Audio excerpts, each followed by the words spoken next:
मी सध्या आहे अलिबाग तालुक्यामध्ये। आपण जर बघितलं तर ही पूर्णतः आंब्याची एकंदरीत ही बाग आहे। मात्र लहरी हवामानाचा फटका कुठेतरी रायगड जिल्ह्यातील आंबा बागायतदारांना बसला आहे। त्यामुळे आपण जर बघितलं तर आंब्याचा मोहर जो आहे तो जळून गेला असून आंबा बागायतदारांचे पूर्णतः कंबर जे आहेत ते मोडलेले आहे। दरवर्षी मोठ्या प्रमाणामध्ये पीक आंब्याचे हे घेणारे बागायतदार जे आहेत ते कुठेतरी आर्थिक संकटात जे आहेत ते एकंदरीत सापडलेले आहेत। आणि आता याच आंबा बागायतदारांना जो मदत आहे शासनाने जाहीर केली आहे, हेक्टरसाठी जी आहे ती मदत जाहीर केली आहे। हेक्टरी 22,000 रुपयाची मदत जी आहे ती शासनामार्फत जाहीर केलेली आहे। मात्र ही जी मदत आहे ती अत्यंत तुटपुंजी असल्याचं या शेतकऱ्यांचं मत आहे।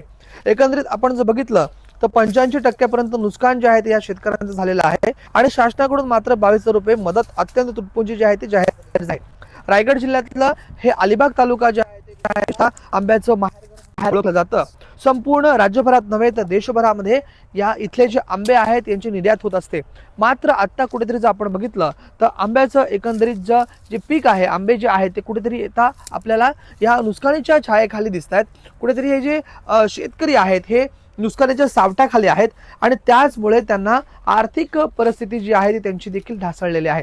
अलिबाग जे आहे ते रायगड जिल्ह्यातलं केंद्रबिंदू असून अलिबाग जो आहे तो आंबा बागायतदारांचं माहेरघर ओळखलं जातं।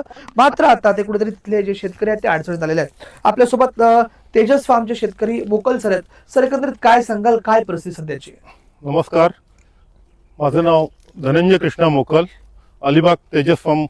माझी 5 एकर आंब्याची शेती आहे।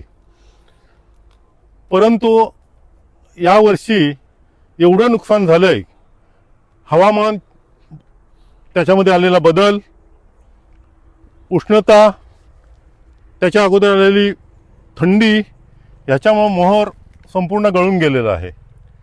आणि अशामुळं माझं नेहमी येणारे पीक कमीत कमी मला दरवर्षी 20 ते 22 लाख रुपये मिळतात, परंतु यावर्षी 1 ते 1.5 लाख रुपये पण मला मिळणार नाही आहेत। तरी याच्यामुळं आम्हा शेतकऱ्यांना बरेचसं नुकसान सहन करायला लागतो। शासनाने मदत जाहीर केलेली आहे आपल्या आंबा बागायतदारांना, मदत ती पुरेशी आहे का, काय सांगा? शासनाने हेक्टरी 22,000 रुपये मंजूर केलेले आहेत, परंतु 22,000 मध्ये आम्हाला खतं, बियाणं, औषधं याचा जो काही खर्च आहे तो लाखो रुपयात खर्च येतो। ही तुटपुंजी जी काही मदत आहे त्या मदतीचा काही उपयोग होणार नाही। तरी शासनाने ही मदत जास्तीत जास्त देण्याचा प्रयत्न करावा, नाहीतर आमचा हा रायगड जिल्ह्याचा शेतकरी परत काय झोपलेला आहे तो जागा होणार नाही आहे। शासनाचं जे काय धोरण आहे ते धोरण आडमुठी धोरण आहे, चुकीचं धोरण आहे आणि शासन रायगड जिल्ह्याकडे बघण्याचा त्यांचा जो दृष्टिकोन आहे रायगड जिल्ह्याकडे, आंबा बागायतदारांकडे, तो एकदम चुकीचा आहे। तरी शासनाने याचा पूर्णतः विचार करून आम्हा बागायतदारांना पूर्णतः नुकसान भरपाई देण्याचा जो काय प्रयत्न आहे तो जास्तीत जास्त करावा, की जेणेकरून आमचं नुकसान जे काही झालेलं आहे ते निघून आम्ही कुठेतरी उभे राहू। एकंदरीत आपण जर बघितलं तर आपण म्हणालात की तुमचा खतांचा वगैरे जो खर्च आहे तो देखील याच्यामध्ये निघणार नाही। शासनाकडून मदत जाहीर करण्यात आलेली आहे, मात्र ती मदत तुमच्या खतांच्या खर्चापेक्षा देखील कमी असं आपलं म्हणणं आहे का? हो हो हो, नक्कीच नक्कीच नक्कीच। कारण खतं आणि औषधं यांच्या किमती भरमसाठ झालेल्या आहेत, त्याच्यावर सरकारचं नियंत्रणच मुळी नाही आहे। त्याच्यामुळे त्याची झळ आम्हा शेतकऱ्यांना सोसावी लागते। एकंदरीत आपण जर बघितलं तर रायगड जिल्ह्यातील अलिबाग तालुक्यामध्ये साधारण किती बागायतदार असतील? माझ्या अंदाजाप्रमाणे जवळजवळ 1200 ते 1500 हे आहेत, बागायतदार आहेत। आणि त्याच्यात छोटे शेतकरी, मोठे बागायतदार, छोटे बागायतदार असं वर्गीकरण केलं तर कमीत कमी 5,000 बागायतदार आहेत। तर या सर्व बागायतदारांचा एवढं नुकसान झालेलं आहे की ते नुकसान आम्हाला सहनही होत नाही आणि भरूनही सरकार देत नाही। तर या सगळ्या गोष्टींचा विचार सरकारने नक्कीच करायला पाहिजे। आपले हे जे आंबे आहेत त्या आंब्याचे देखील प्रकार असतात, कुठल्या आंब्याचं जास्तीत जास्त पीक इथे केलं जातं आणि हे जे आंबे त्यांची निर्यात कुठे कुठे केली जाते? माझ्या बागेत तर अल्फान्सो हापूस आंबा आहे, थोड्याफार प्रमाणात केशर पण आहे। हा FMC मार्केटमध्ये सगळा आंबा जातो आणि तिथून तो एक्सपोर्ट होतो।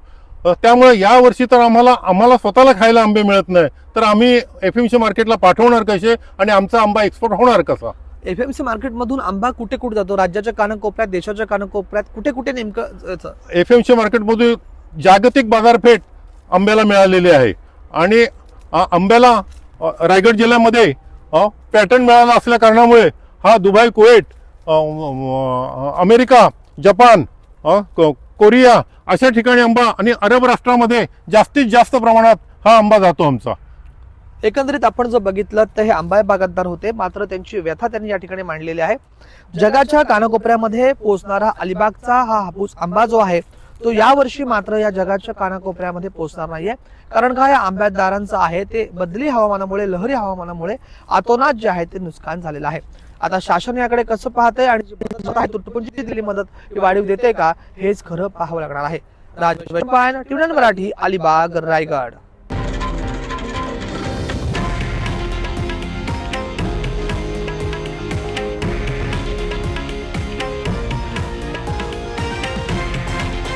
हे आहे देशातील नंबर 1 न्यूज नेटवर्क आणि आपण पाहत आहात TV9 मराठी, एकमेव.